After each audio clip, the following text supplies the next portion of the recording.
மத்திய கிழக்கு பிராந்தியத்தில் போர் பதற்றம் உச்சத்தில் இருக்கும் இந்த வேளையில் உலக நாடுகளின் எரிசக்தி உயிர் நாடியான ஹார்மோஸ் ஜலசந்தியில் ஒரு மிகப்பெரிய அதிசயம் நிகழ்ந்துள்ளது. அமெரிக்காவின் கடும் முற்றுகை மற்றும் ஈரானின் இராணுவ கட்டுப்பாடுகளுக்கு மத்தியில் சுமார் $500 மில்லியன், அதாவது இந்திய மதிப்பில் 4000 கோடி ரூபாய்க்கும் அதிகமான மதிப்பு கொண்ட ஒரு பிரம்மாண்ட ரஷ்ய சொகுசு கப்பல் எவ்வித தடையுமின்றி இந்த பாதையை கடந்து சென்றுள்ளது.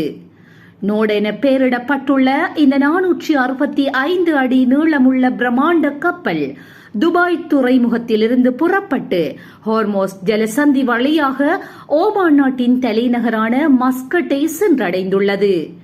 உலகமே அஞ்சும் ஒரு போர்க்களத்தை இவ்வளவு அசால்ட்டாக ஒரு சொகுசு கப்பல் கடந்து செல்கின்றது சர்வதேச பாதுகாப்பு வட்டாரங்களில் பெரும் விவாதத்தை ஏற்படுத்தியுள்ளது.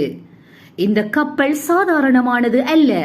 இதில் 20 சொகுசு அறைகள், ஒரு பிரம்மாண்டமான நீச்சல் குளம், ஹெலிகாப்டர் தளம் மற்றும் அவசர காலத்திற்காக ஒரு நீர்மூழ்கி கப்பல் வசதி என மிதக்கும் ஒரு அரண்மனை போல வடிவமைக்கப்பட்டுள்ளது. இந்த கப்பலின் உரிமையாளர் ரஷ்யாவின் பெரும் கோடீஸ்வரரான அலெக்சி மொத்தாஷோ ஆவார்.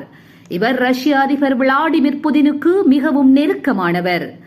அமெரிக்கா மற்றும் ஐரோப்பிய நாடுகளால் ஏற்கனவே கருப்பு பட்டியலில் வைக்கப்பட்டுள்ள ஒரு நபரின் கப்பலுக்கு ஈரான் இவ்வளவு பெரிய சலுகையை வழங்கியதுதான் தற்போதைய மர்மமாகும்.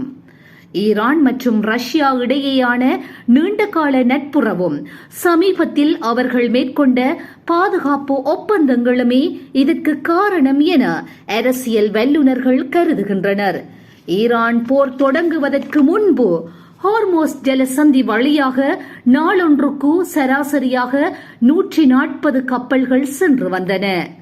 ஆனால் தற்பொழுது அமெரிக்காவின் முற்றுகை மற்றும் ஈரானின் பிடிவாதத்தால் மிக சில வணிக கப்பல்கள் மட்டுமே இந்த பாதையை பயன்படுத்துகின்றன. இத்தகைய இக்கட்டான சூழ்நிலையில் ஒரு சொகுசு கப்பல் எத்தகைய அச்சமுமின்றி வலம் வருவது மத்திய கிழக்கில் ரஷ்யாவின் செல்வாக்கு அதிகரித்து இருப்பதையே காட்டுகின்றது. குறிப்பாக ஈரானுடைய வெளியுறவுத்துறை அமைச்சர் மாஸ்கோவில் புதினை சந்தித்து பேசி வரும் இதே தருணத்தில் ரஷ்ய கப்பல் ஜலசந்தியை கடந்திருப்பது மிக முக்கியமான ராஜதந்திர நகர்வாகவே பார்க்கப்படுகின்றது.